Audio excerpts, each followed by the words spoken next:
Shalom, salam sejahtera untuk kita semua. Perkenalkan, nama saya Cirman Alika Datulinggi dengan NIRIM 2020229105. Dalam mata kuliah saya, Kepemimpinan Kristen, di sini kami memiliki tugas yaitu project, dan di sini saya mengangkat tugas project saya sebagai pembinaan bagi anak muda PPGT Jemaat Singgi Pangrante. Di sini saya mengangkat tema yaitu menjadi pemimpin yang memengaruhi dengan kasih. Bagaimana kepemimpinan Kristen bukan soal jabatan atau kekuasaan, tapi bagaimana pemimpin sejati adalah mereka yang memberi pengaruh lewat kasih, kerendahan hati, dan pelayanan seperti teladan Yesus dalam Yohanes 13 ayat 12 sampai 17. Dalam pembinaan saya ini saya bawakan dalam bentuk khotbah di ibadah PPGT dengan tema menjadi pemimpin yang mengaruhi dengan kasih, dan saya ambil bahannya dari Yohanes 13 ayat 12 sampai 17. Bagaimana teladan Yesus sebagai pemimpin yang rendah hati, bukan untuk dilayani tetapi untuk melayani. Selamat menonton. Yohanes 13 ayatnya yang ke-12 sampai 17. Yohanes 13 ayat 12 sampai ayatnya yang ke-17. Firman Tuhan, sesudah ia membasuh kaki mereka, ia mengenakan pakaiannya dan kembali ke tempatnya. Ia berkata kepada mereka, mengertikah kamu apa yang telah kubuat kepadamu? Kamu menyebut aku guru dan Tuhan, dan katamu itu tepat, sebab memang akulah guru dan Tuhan. Jadi jikalau aku Tuhan dan gurumu membasuh kakimu, maka kamu pun wajib sekali membasuh kakimu. Sebab aku telah memberikan sesuatu teladan kepada kamu, supaya kamu juga berbuat sama seperti yang telah berbuat kepadamu.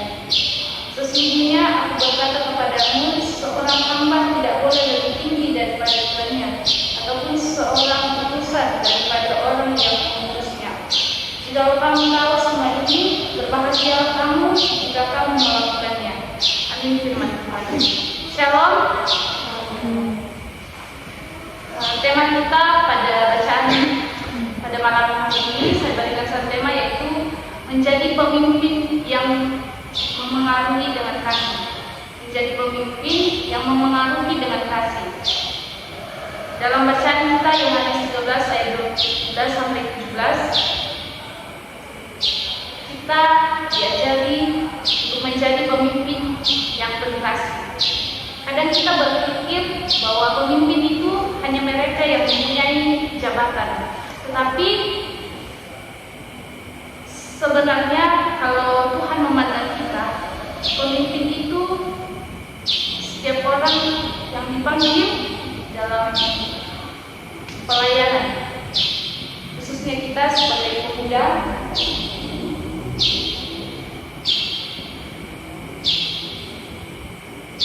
Kita dipanggil untuk melayani dengan sederhana.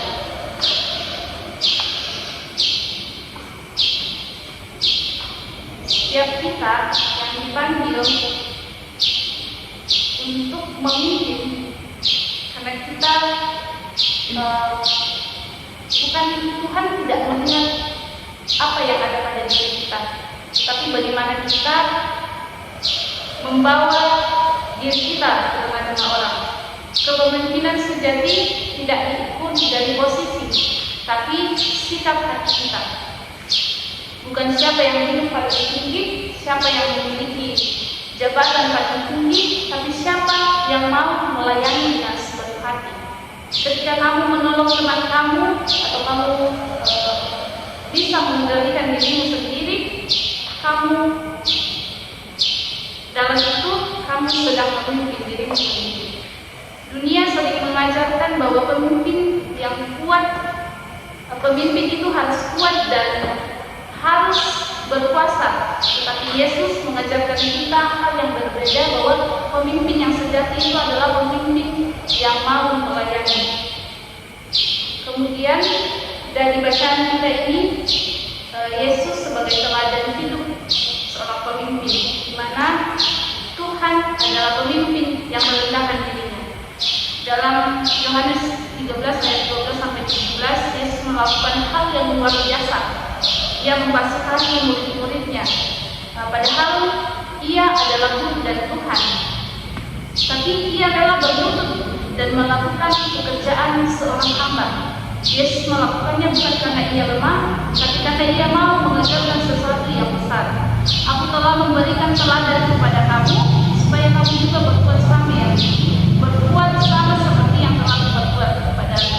Itulah inti kepemimpinan Kristus, di mana ia melayani dengan kerendahan hatinya, dengan kasih dan pelayanan.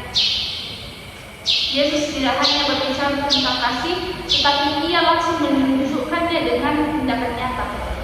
Ia tidak mencari hormat, tetapi menunjukkan bagaimana cara ia mengasihi murid-muridnya. Dan itulah yang membuat Yesus menjadi pemimpin sejati, karena ia adalah pemimpin dengan kasih, bukan dengan kuasa. Kemudian ada 5 tingkat kepemimpinan Kristen yang boleh kita lihat menurut John Maxwell. Yang pertama yaitu position, atau orang yang mengikuti karena harus. Ini adalah tahap awal di mana orang mengikuti kita karena kita punya jabatan atau tanggung jawab. Misalnya, jika kita adalah pengurus gereja, mereka percaya dan menghormati kita. Apa yang kita bicarakan atau apa yang kita lakukan, suruhkan kepada mereka, pasti mereka mengikuti kita. Kemudian yang kedua itu permission, orang mengikuti karena mau. Mereka mau mengikuti kita karena mereka percaya dan menghormati kita.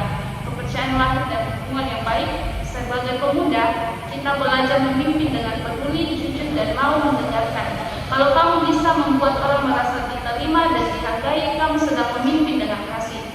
Kemudian production, di mana orang mengikuti karena hasil nyata. Pemimpin yang baik menunjukkan hasil melalui kerja keras dan keteladanan. Misalnya pelayananmu berjalan baik karena kamu tekun dan bertanggung jawab. Kemudian people development, membentuk pemimpin lain. Yesus tidak hanya pemimpin, tapi melatih murid-muridnya. Bagaimana kita melihat Tuhan melatih murid-muridnya? Dia melakukannya dulu sebelum dia mengutus murid-muridnya untuk melakukan apa yang dia lakukan. Pemimpin yang meninggalkan pengaruh abadi. Ini adalah puncak kepemimpinan. Orang mengikuti kita karena teladan hidup kita. Yesus mencapai level ini, hidup yang telah berpengaruh sampai hari ini karena kasihnya. Kita pun bisa menjadi pemimpin yang meninggalkan jejak kasih dimanapun kita berada. Kemudian dalam persekutuan kita, adapun yang harus kita lakukan sebagai pemuda, yang pertama itu setia dalam pelayanan kecil. Tidak ada pelayanan yang terlalu kecil di mata Tuhan. Bahkan saat kita datang lebih awal mengantar kursi, membagikan rezeki, itu adalah suatu pelayanan. Itu ciri-ciri seorang pemimpin rohani. Kemudian yaitu kedua, menjadi teladan di sekolah ataupun di rumah, mana melalui tingkah laku kita, melalui sifat kita, kita dapat dipercaya. Ketika orang lain melihat sikapmu baik, mereka akan belajar dari kamu. Kemudian yang ketiga, dalam hal sekarang mana dunia digital adalah ruang kepemimpinan masa kini. Jadi setiap postinganmu di mana setiap postinganmu itu boleh atau bisa menjadi berkat bagi orang lain, bukan menjadi batu sandungan bagi orang lain. Dan hal yang paling sederhana yaitu menolong orang-orang di sekitar kita. Bagaimana kita belajar sebagai pemimpin yang kecil membantu orang-orang di sekitar kita yang membutuhkan bantuan. Dari hal ini banyak yang boleh kita pelajari dari Yohanes 13 ayat 12 sampai 17, firman Tuhan bagaimana Tuhan melayani dengan sederhana, dengan kerendahan hatinya. Banyak orang sekarang pemimpin yang hanya mau dihormati, hanya mau dipuja, tapi Tuhan di dalam Alkitab di sini, di mana dia adalah seorang pemimpin, tetapi dia mau merendahkan dirinya bahkan sampai membasmi murid-muridnya. Jadi teman-teman semua, dunia ini tidak kekurangan orang pintar, tetapi kekurangan orang berhati lembut. Kita ingin, Tuhan ingin supaya kita mau menjadi anak muda yang berbakti, menjadi anak muda yang menjadi berkat bagi orang-orang di sekitar kita. Gereja juga ingin kita supaya kita aktif dalam pelayanan, melayani satu dengan yang lain. Yesus tidak duduk di atas untuk berkuasa, dia berlutut untuk melayani. Dan itulah panggilan kita hari ini. Jadilah pemimpin yang memengaruhi dengan kasih.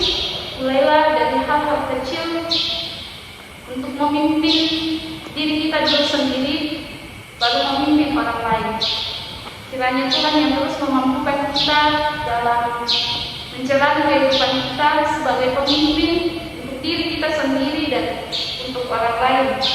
Kiranya firman Tuhan yang kita dengarkan hari ini memampukan kita dalam menjalani setiap hidup kita, menjadi terang dan garam di tempat kita dimanapun Tuhan hadirkan.